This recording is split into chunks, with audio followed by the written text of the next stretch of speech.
बिस्मिल्लाहिर्रहमानिर्रहीम। अस्सलामुअलैकुम।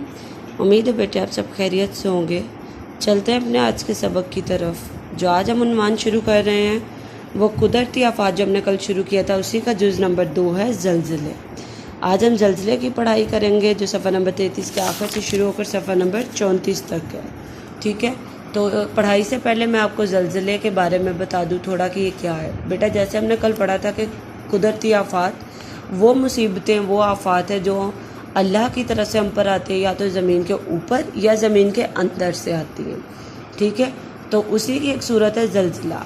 ज़लज़ला जो है वो ऐसी आफत है जो ज़मीन के अंदर से आती है। ठीक है, ज़लज़ला किसको हम कहते हैं? जो हमारी ज़मीन की जो सतह है उसका लरज़ना या उसका हरकत करना, उसको ज़लज़ला कहा जाता है। और बेटा जब ज़लज़ला आता है तो ज़लज़ले के दौरान मुख्तलिफ़ हरकतें होती हैं ज़मीन के अंदर, और उन्हीं हरकतों की वजह से थरथराहट पैदा होती है ज़मीन पर। ठीक है, और ज़लज़ला जो है वो जब सतह ज़मीन ज़लज़ले की वजह से हिलती है, जिस इलाके में ज़लज़ला आए उसकी हरकत करने की वजह से उस ज़लज़ले की लहरें जो है वो चारों तरफ फैल जाती हैं।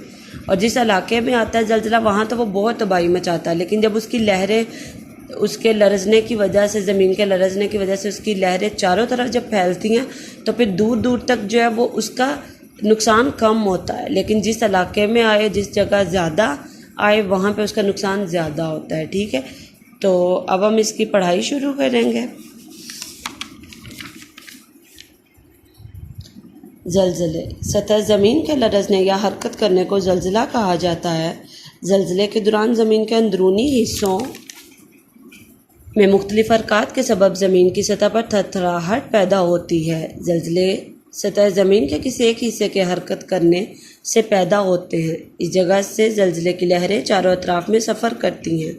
ज़लज़ले की ये लहरें जैसे जैसे मरकज़ से दूर होती जाती हैं ये कमज़ोर पड़ती जाती हैं। अगर ज़लज़ले आबादी वाले इलाकों में आए तो जानी और माली नुकसान भी हो सकता है।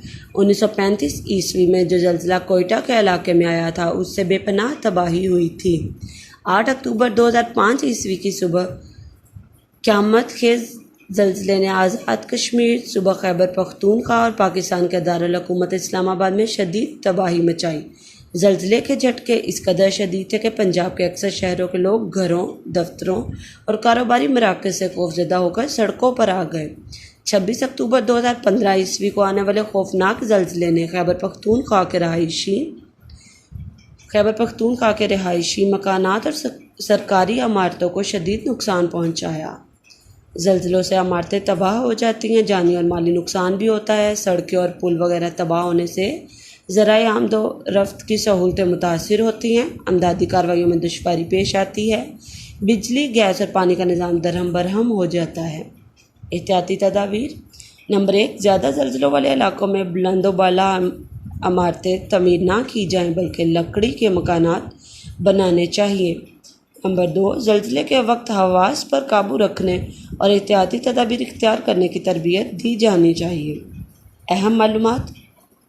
ज़लज़ले की शिद्दत की पैमाइश के लिए एक आला इस्तेमाल किया जाता है जो सेस्मोग्राफ कहलाता है।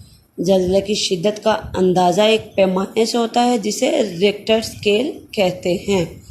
जो इसकी शिद्दत की पैमाइश है वो किस आले से लगाई जाती है? सेस्मोग्राफ से। और जो इसके लिए पैमाना इस्तेमाल होता है वो कौन सा है? Richter scale. ठीक है बेटा, इसकी आपने पढ़ाई करनी है।